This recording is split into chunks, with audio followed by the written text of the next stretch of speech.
Hi students, this is Dr. Penrod, and this is week 5 check-in for nursing 445 or your community health course. So just a couple of things I wanted to mention. First of all, we are a little behind. I know I have one group who has completed the clinical portion for 445, and I have another group that's starting up. So just like 415, we have not been filling out the clinical evaluation tool. So the group who just finished doing 445, I need you to click on this link here and fill out the midterm and the final evaluation for using this tool, and go ahead and drop it in the clinical evaluation tool final drop box, since you've already finished it, and fill out midterm column, fill out the final column, and I'll fill out the rest. Just think about where you were at about midterm of this course as far as learning about community health, and where you're at here as you conclude the clinical portion. So if you could do that, I would appreciate it. And the group that's starting up with the clinical portion, working on your community assessment project, just fill out the midterm and column of the evaluation tool and put it in the midterm drop box. Okay, one other thing. Like I said, I do have one group that has finished doing their community assessment project. And by the way, they had trouble finding the drop box. This is the drop box for that. So you just click on this link right here, and then submit.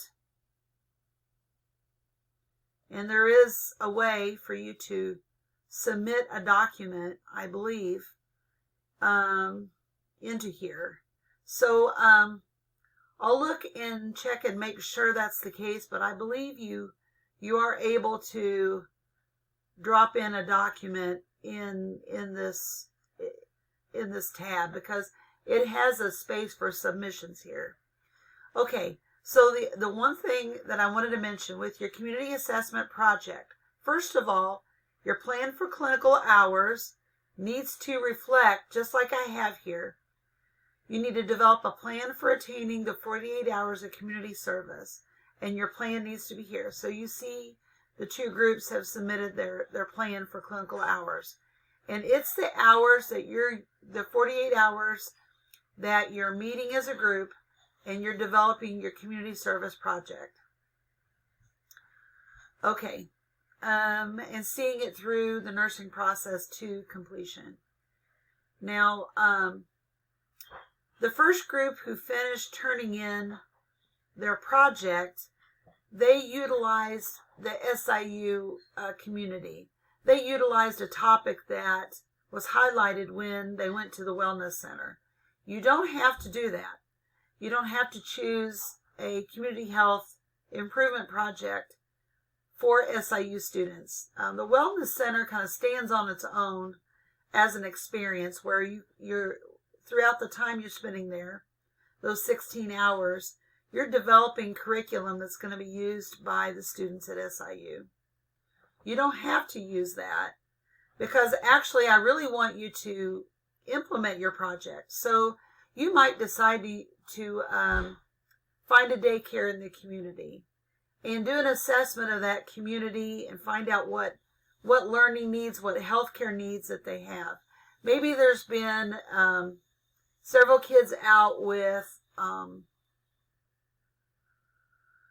I don't know, let's say there's been babies who have had the rhinovirus recently, and you decide that you want to do an educational type activity for the staff or for the parents at the daycare. So you're doing your assessment, you're evaluating, you're assessing the needs of your community, and then you're developing a project. And then I would really like for you to implement it. So you understand, if you're doing SIU students, unless you have a group of SIU students that you're educating, you're really not implementing your plan. So I really want you to actually do this, if possible. So if you have difficulty, just email me back. But I do want you to assess a population, what healthcare needs they have. You'll figure out, your plan for making a change and trying to improve the health of that community, and then implement the project, and then evaluate your project. So that's really my intention on this. So you could do a daycare, you could do a nursing home, you could do a senior citizen center, like you might do a little questionnaire with the senior citizens in town or in the community, find out what their needs are, and then you might try to address those needs. Okay, so and then you need to turn in the entire project, each step in this tab. You can email it to me if you would like. And there are also questions at the end of the PowerPoint that I provided to help you with your community assessment project.